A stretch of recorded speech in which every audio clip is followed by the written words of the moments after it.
Hi guys, it's Monday, the 19th of August, a new week. I hope you had a great weekend.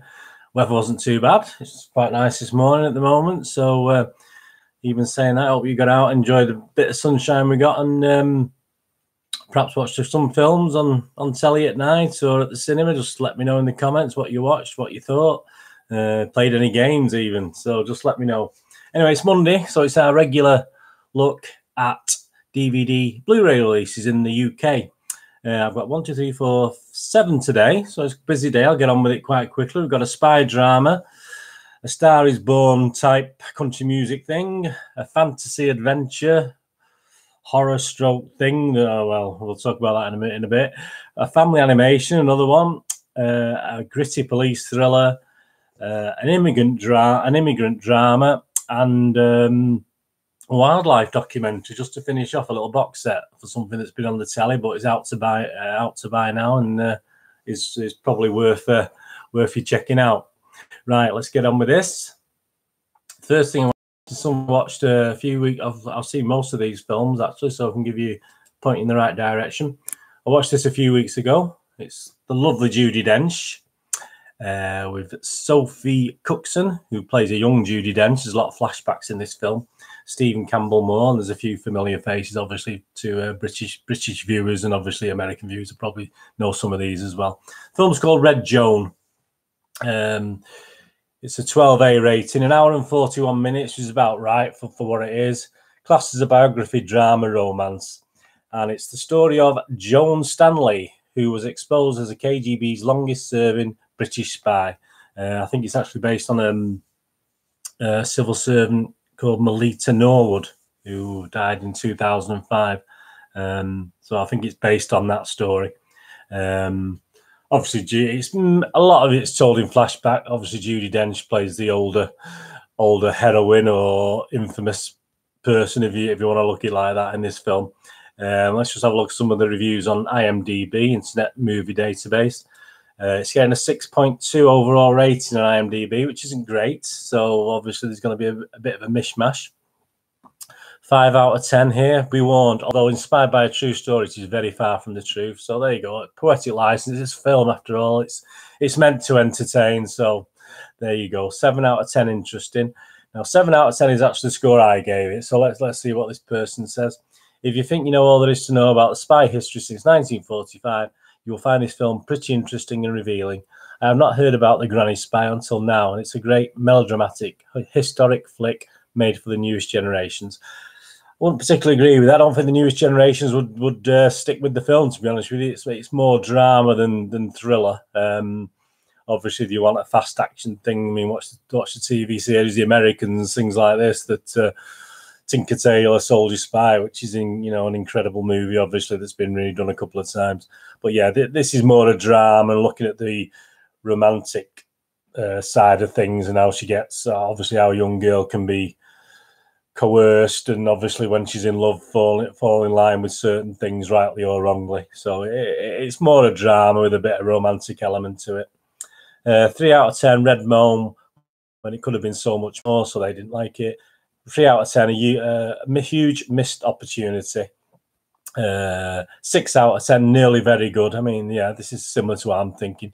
Judi was very good, of course, but doesn't feature hugely. Film was okay, but felt like a missed opportunity. Yeah, most of Judi Dench's scenes are set in an interrogation room, and obviously, most of the story is through flashbacks. So it is the younger Sophie Cookson who actually takes on most of the role. Could have been better. Meandered through an interesting story in a pedestrian manner. Yeah, I won't read anymore. I mean, that sort of sums it out. It's not a sort of high-powered spy thing. It's just a nice drama. What did I say? It could have been edgier, I've said. I did a review on my site. Could have been edgier. But it's nicely done, nicely put together. It's nice to go back in time and look at obviously the London in the past and various places on universities in the past. So it is nice. Judi Dench is in it, so what more could you ask? IMDb, 6.2 out of 10. As I said, I would give it a 7 out of 10, but it's not fantastic, but it's a nice watch if you like a good drama. Right, on to the next one. Totally pulls apart this one, but you're talking another British-inspired film here, so this is the second one. Red Joan obviously is mainly British finance, I think, on that one. Now, the next one we've got is a film called Wild Rose. It's a 15 rated, 1 hour and 41 minutes, drama music. So there you go. And it actually stars Jessie Buckley, who I didn't know much about before I saw the film. But obviously he's a well-known Irish singer. And obviously the film is based about country music. I won't say country and western music. Apparently don't say country and western. It's just country music. And it's all based about... she's Irish, but obviously plays a Scottish girl, Scottish character. A troubled young Glaswegian woman dreams of becoming a Nashville country star. Obviously, anyone from Glasgow will probably tell me whether she's hit the nail on the head with the accent. I didn't have a clue, but obviously I understood most of it. And let's be honest, if it's a broad Glasgow accent, you would probably need subtitles or have to listen very, very clearly anyway. But no, obviously it's a film, so you're going to get a watered down version of the accent, obviously. So there's a few guys in it as well that obviously, again, familiar to British viewers. A lot of British actors in this that you know from different TV and film things. Let's have a look at some of the reviews before I tell you what I gave it. There's a few reviews on this one. So 8 out of 10, 3 chords and the truth. A young Scottish woman comes out, blah, blah. The frontier between stubbornness and motivation is often very blurred, and this is only a position that one can judge. Even if many external factors, perceptible or not, can influence the course of events. So, yeah, this bloke's swallowed a thesaurus here on this one. And without let's get off that one. I guess it's waffling on a little bit. 8 out of 10, full of heart. The whole story was excellently portrayed. Buckley excels both vocally and portraying the problems of so many in similar positions. He has the ups and downs and doesn't shy away from challenging issues that glorify them. 3 chords and the obvious cliches. Wild Rose, film about country music. 3 chords and the truth. Singer has to choose between her kids or her dream of being a country singer. I mean, I won't go on. I mean, it is A Star Is Born, but a watered down version. It's a nice film. The lead character, that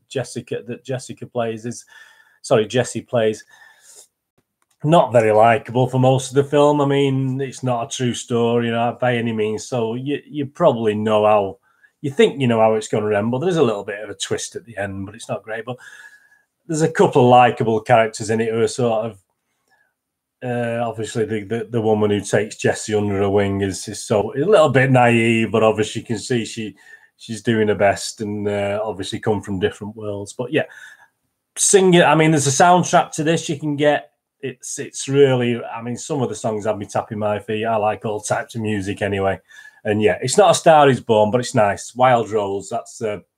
That's out today on DVD, and it's worth a watch. And they say some of the songs in it are fantastic. You got a couple of well-known country singers in there as well, and a guy from BBC Two whose name escapes me now, who's quite into country. And people who like that thing will know exactly who he is and what it is.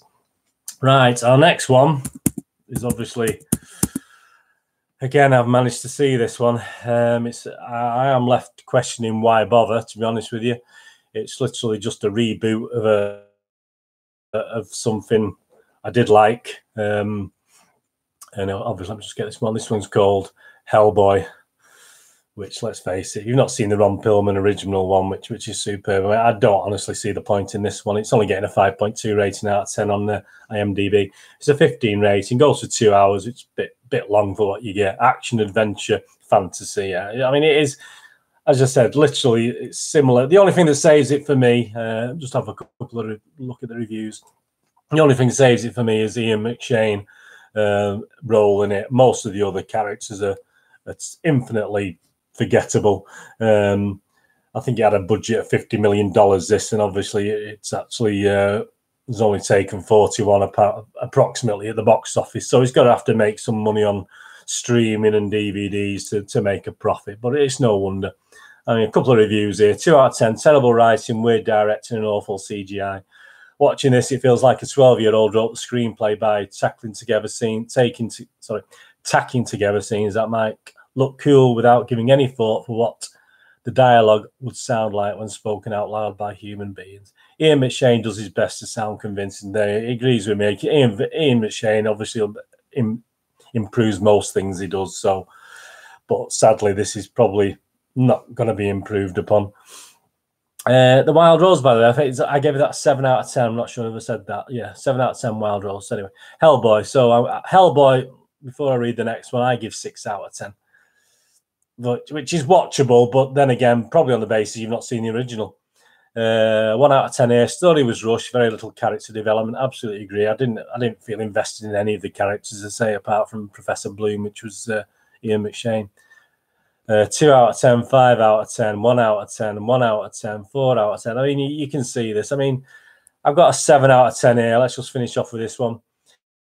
Yet another big blockbuster action movie based on a comic is the base of Hellboy. A few people had mentioned this movie before it came and reassured me it would be good, but it was the opposite. If you enjoy the comic books or are a fan of the action science fiction, you might even enjoy this movie. If you're not, stay away. Could have been better, decent acting, good effects, but very lousy story. Nevertheless, they've still entertained. I say the only way I think that's entertained is if you've not seen the original.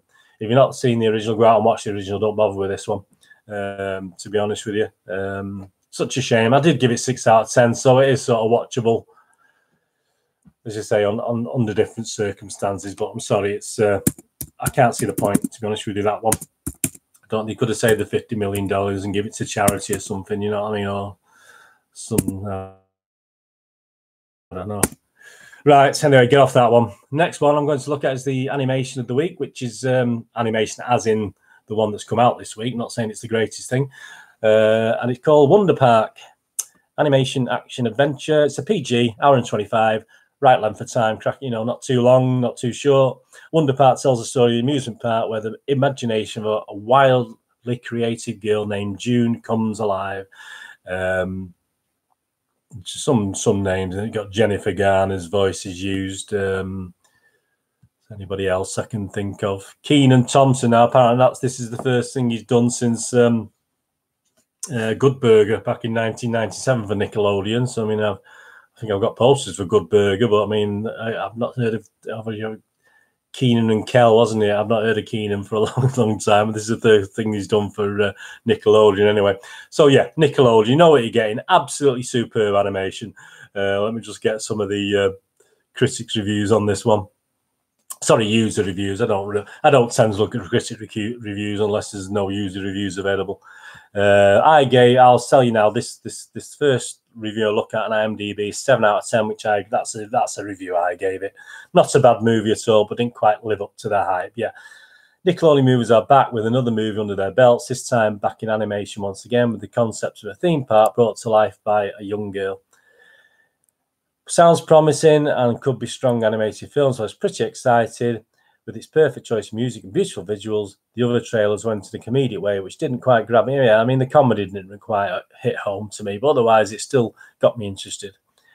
It was released in USA. I've not heard great things about it. In fact, it sounded quite underwhelming, which is a shame because of the teaser, it looked really good. It seemed like the animated film would deliver something strong, so I saw it a few weeks ago. It wasn't really that bad. No, it's a great, but it's watchable at best, so there you go. 10 out of 10. Someone's give it a not just beautiful, also intellectual, intelligent. 10 out of 10. Don't read these bad reviews. Make real reviews for this spectacular movie. 7 out of 10. Not the best, but far from bad. Yeah. So I fall in the 7 out of 10 camp. I mean, it is beautiful. It had an interesting premise for a storyline. Kids should like it. I didn't find the characters as likable as perhaps they're supposed to be. There's a bit of humour in there, but it wasn't a laugh out loud thing most of the time. So yeah, I mean, I think the kids will like it. It's beautifully shot. It's well done by Nickelodeon. It won't blow you away. It's only got a 5.8 rating on IMDb, which obviously shows those people giving it 1 out of 10 and some people giving it 10 out of 10. It is getting mixed reviews, but there's not much. Obviously, this week that was the only thing for kids to go out and watch, I think. So yeah, go out and watch it. It's a nice film. It's beautifully done. Could have been better. That's Wonder Park. So that's PG that's out today. Go out and watch it. Go out and buy it and watch it. Right, the next one. We've got the return of the guy who's obviously not had the greatest press and things over the last few years. Mel Gibson. And this is called Dragged Across Concrete, and that's the image I had on my thumbnail today. What is it? 2 hours 39 minutes. I'll go into that in a minute. 2 hours, 39 minutes. I mean, we're not talking Lord of the Rings here or some epic. I mean, how they got 2 hours, 39, I do not know. A crime drama thriller. Two overzealous cops get suspended from the force. They must delve into the criminal underworld to get their proper compensation. So, I mean, you've got a couple. I'll be honest with you, the good guys are very unlikable and the bad guys are horrible. So, I mean, there's absolutely no character in this film I sort of had an affinity with or enjoyed watching. And just say a couple of reviews before I carry on. 1 out of 10, a new definition of slow. 1 out of 10, try pumping the brakes. 1 out of 10, stop rewarding killers. 1 out of 10, so much potential. 1 out of 10, worst movie of all. So, I mean, that's the first reviews I've got. Let me just see if anyone's come. I mean, I actually give it, believe it or not, I give it a 7 out of 10, even though I would agree with the sentiments, total sentiments there, because at the end of the day, I did keep watching. I did quite like it. I can't even find one that isn't a 1 out of 10. Just bear with me. Here we go. 7 out of 10, good but very slow. I say that sums up my thoughts on the film. Good movie, good story, but it can be a 90-100 minute movie, and that was even without looking at this review, that is exactly what I thought. It didn't have a big budget, and you can tell it's very, very wordy. I mean, I'm not going to even read any more reviews out. There's a lot of verbal diarrhea. And a lot of it's to make you think, invest in the characters, especially Vince Vaughn and Mel Gibson, who don't come at, I just don't like them. You just don't like them. There's a scene where Vince Vaughn is eating a burger, and it goes on for about 3 minutes and sat in the car doing some sort of stakeout. As I say, they are coppers, but this isn't a nice copper film. Obviously they're trying to get some money from a gang sort of thing. And he's eating this burger, Vince Vaughn, for 3 or 4. I mean, it's horrible. Absolutely. Just watch the film for that bit. I think it's actually a bit of it's featured on the trailer. It's absolutely horrible. It's just, and 2 hours, 39 minutes, please, 1 hour and 30 at most, and it would have been a far better film. As you say, a lot of verbal diarrhea. But, are they trying to, I don't know, they're trying to do a Tarantino here or the Pulp Fiction type thing. I mean, that was done with an aim. This is just verbal diarrhea for the sake of it. But as I said, I give it 7 out of 10 because it is quite a good gritty police, a good ending and a good twist. But please, just fast forward through some of the verbal bits and then stop it when you see a bit of action happening. That's all I can suggest. Dragged Across Concrete, 18 certificate, 2 hour 39 minutes. Good grief. Get to the editing suite and cut some of it out. It'll be a far better film. Right, the next one, a couple left now. The next one is one I've seen obviously all the ones I've done so far I've managed to see, but this one has evaded everybody at the moment, which is a shame because it's getting good reviews on IMDb. And it's another British film, so we've got another British film here called The Flood, which let me just bear with me just a second, just checking the time, I don't want this to drag on too long for you. It concentrates, the stories are hard and immigration officer decides the fate of a dangerous asylum seeker. It's 1 hour and 39 minutes, which is probably, I've seen the trailer of it. Apparently there's a lot in the interrogation room. It's getting a 7.6 rating out of 10 on IMDb. Some people are saying there are no user reviews on this. I've just had there is one user review, but he wasn't overly impressed. There's some critics reviews I've read through. I mean, just the one user review I'll give you was simple. 1 out of 10, which obviously is not in line with what this is getting. Preachy pro-immigration propaganda film tries to emotionally blackmail the audience into certain political ideology, heavy-handed and obvious. I mean, you've got two stories here. Obviously, you've got the immigrant, and I think initially, obviously, the word in a hardened immigration officer decides the fate of a dangerous asylum seeker. So obviously, you're on the basis there, dangerous asylum seeker. So obviously, that gives you that. But obviously, the film goes on. It portrays the guy's troubles of getting over to this country, what he's gone through. But you've also got the immigration officer, she's not that familiar to me. Lena Headey, you may know her better than me. I mean, Iain Glen's in it as well, who I do like. I liked him in a few things. Game of Thrones most recently, obviously. But Lena Headey, obviously, she's got her own problems, but she's a hard immigration officer. And she sort of seems to get the hard asylum seeker cases to look into, because she's got a reputation, obviously, for getting to the truth. So yeah, the film's about that. It's, as you say, from what I've seen, there is some sort of political element to it, but I mean, obviously, there's also the side of, yeah, you know, these people are human beings. Both immigration officers and asylum seeker have the problems, but both at the end of the day are human beings trying to get on with life. So it does look good. I'll try and watch that as soon as I get. As I say, I've not seen it. It's come out to buy today, so if I can get to watch it, I'll tell you about it, and you let me know as well. Right, let's finish this off with the last one. Should take a minute. This, I'm not going to go into great detail on this. It's been a series on the BBC, 6 episodes, about 348 minutes.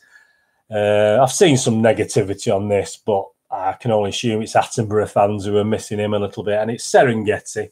If you've seen it on the TV, it's superb. I mean, some people are objecting to giving animals names, but I mean, you know, yeah, I mean, it's a bit Disney-ish to give such and such is doing this, but otherwise, how do you do it? I mean, obviously, you can say, obviously, the leader of the hyenas and the leader of the lions, etc. But but yeah, give them names so we can identify them. There's nothing wrong with that. I mean, it's getting a 7.1 out of 10 rating on IMDb. I gave it an 8 out of 10, and it's super. If you've not seen Serengeti, I think you could probably still get it on BBC iPlayer.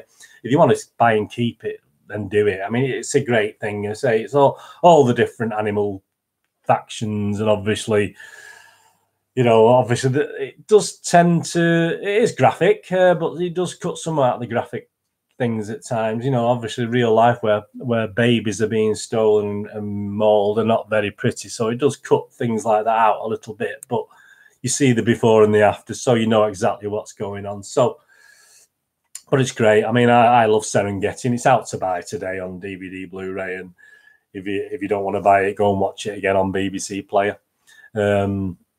But as I said, some negative reviews on that, but I'm a bit confused as to why it's got negative reviews.